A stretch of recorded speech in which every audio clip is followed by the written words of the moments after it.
Boa noite, pastor Paulo Nascimento. A paz do Senhor Jesus. Aqui quem fala é Diego, da Igreja Presbiteriana aqui de Fortaleza, Ceará. Falando de Bíblia, me explica aí o que esse padre falou no vídeo, que nós não temos parte em Cristo se não fizermos Eucaristia, e que a igreja evangélica não existe, e que o evangélico não existe. Explica aí, pastor, para nós, falando de Bíblia, as Escrituras. Tenha uma boa noite, que a paz de Cristo esteja com todos aí. Até a próxima, pastor. Shalom, shalom, meus queridos irmãos, tudo bem com vocês?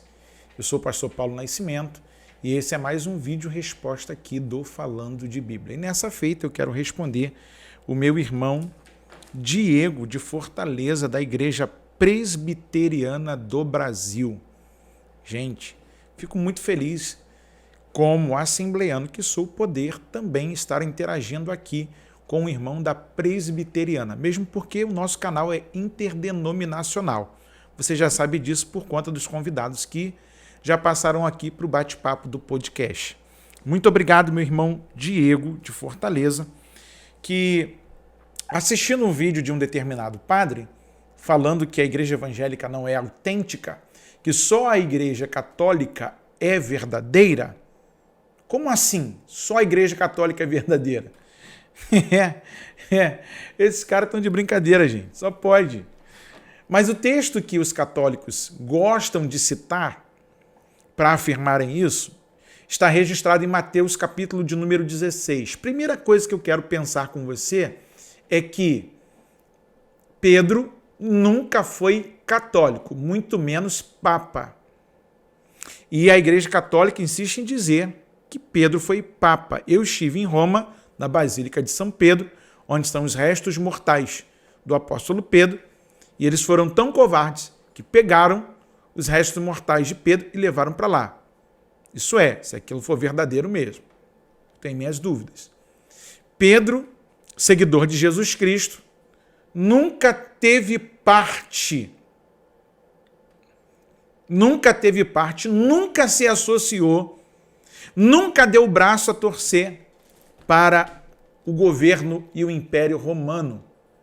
É de Pedro, em Atos dos Apóstolos, a resposta de que importa agradar a Deus que a homens, e ele está diante de uma corte romana, quando convocado por conta da pregação do advento da descida do Espírito Santo, a partir do capítulo de número 4 de Atos dos Apóstolos, e ele faz uma defesa como um apologeta da fé, e diz que importa agradar a Deus que a homens.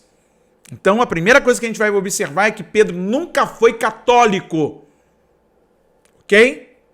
Mas a turma, por conta de Mateus 16, que diz assim: E chegando Jesus às partes de Cesareia de Filipe, interrogou os seus discípulos, dizendo: Quem dizem os homens ser o filho do homem? E eles disseram: um João Batista, outros Elias e outros Jeremias, ou um dos profetas. Disse-lhes ele: E vós, quem dizeis que eu sou?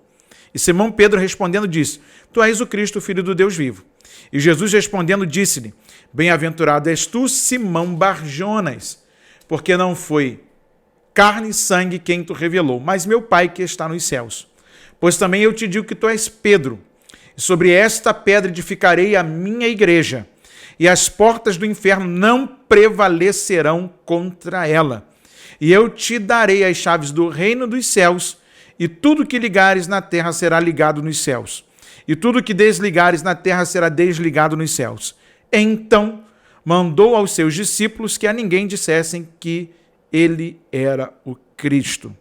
Desde então começou Jesus a mostrar aos seus discípulos que convia ir a Jerusalém e padecer muito dos anciãos e dos principais dos sacerdotes e dos escribas, e ser morto e ressuscitar ao terceiro dia. Mas a expressão de Jesus para Pedro, quando diz: Pois também eu te digo, capítulo 16 de Mateus, verso 18, Pois também eu te digo que tu és Pedro, e sobre esta pedra edificarei a minha igreja, e as portas do inferno não prevalecerão contra ela, e eu te darei as chaves do reino dos céus, e tudo que ligares na terra será ligado nos céus, e tudo que desligares na terra será desligado nos céus. É nessa referência aqui que eles se baseiam para dizer que a igreja petrina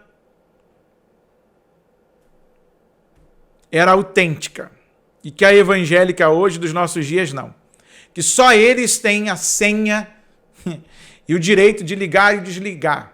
Só eles têm a chave dos céus. Pelo amor de Deus, gente. Vocês acreditaram nisso? A tradição católica afirma que nessa palavra aqui, nesse apontamento de Jesus, está a grandeza do nascimento do catolicismo romano. Só que a gente faz uma pergunta. Por que eles não cumprem o mandamento de não criar imagens de esculturas? Eles se curvam diante de estátuas. Ah, não, pastor, aquilo foi pedagógico. Tá, mas por que hoje as pessoas continuam acendendo vela, promessas para determinadas imagens de esculturas que representam a história de um determinado cidadão? Aí fica muito no ar quando alguém diz assim, não, porque a igreja evangélica não é de Cristo. Por que não? Se Cristo morreu por todos. Será que só você que não cumpre o mandamento de deixar pai e mãe e unir-se a uma mulher tem autoridade mesmo? Ah, não, eu me fiz eunuco para cumprir o meu ministério. Mas todos vocês têm que fazer igual? Tá bom, tá, sei. Meu irmão Diego, não, eles não são a igreja oficial, nunca serão. Podem terem sido por um tempo pelo organismo terreno, pois eles tinham poder, tinham pactos com governos e quem se metesse na frente deles morria, eles atropelavam. Estudando a história da igreja, você vai estudar também sobre o movimento do catolicismo. E você vai ver que eles mataram em nome de Deus, jogaram gente na fogueira.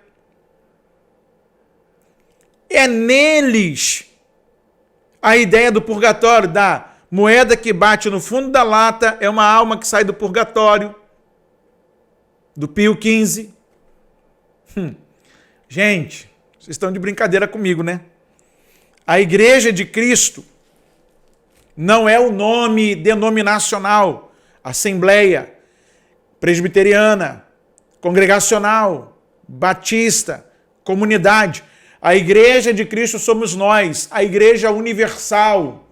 E não a universal do Bispo Macedo. Em respeito muito a esse grande líder. Mas nós somos, muitas vezes, tendenciosos a dizer que aquela igreja ou aquela outra igreja é ou não é. Mas, na verdade, nós, como seres humanos, somos a representação do corpo de Cristo na Terra. Somos a igreja do Deus vivo. Aquilo que Agostinho de Hipona disse no seu livro da editora Vozes, Cidade de Deus, que existe a igreja organização, a denominacional, e existe a igreja organismo. Na organização, nós estamos fatiados por nomes, por nomenclaturas, por títulos. Mas na igreja organismo, no corpo vivo de Cristo, há uma só igreja, há um só pastor, há uma só fé, há um só batismo, há somente uma doutrina, e essa é a palavra.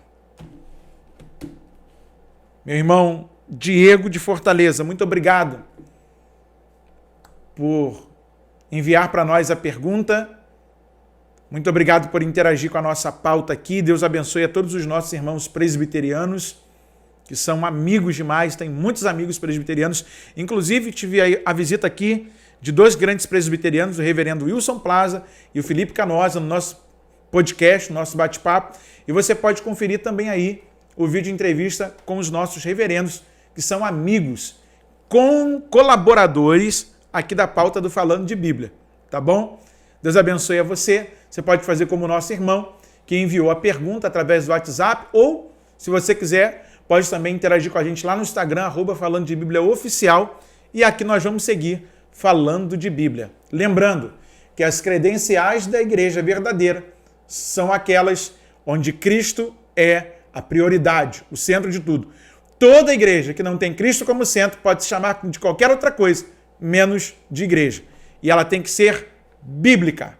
Não sendo, chame de qualquer outra coisa. Deus abençoe, falando de Bíblia.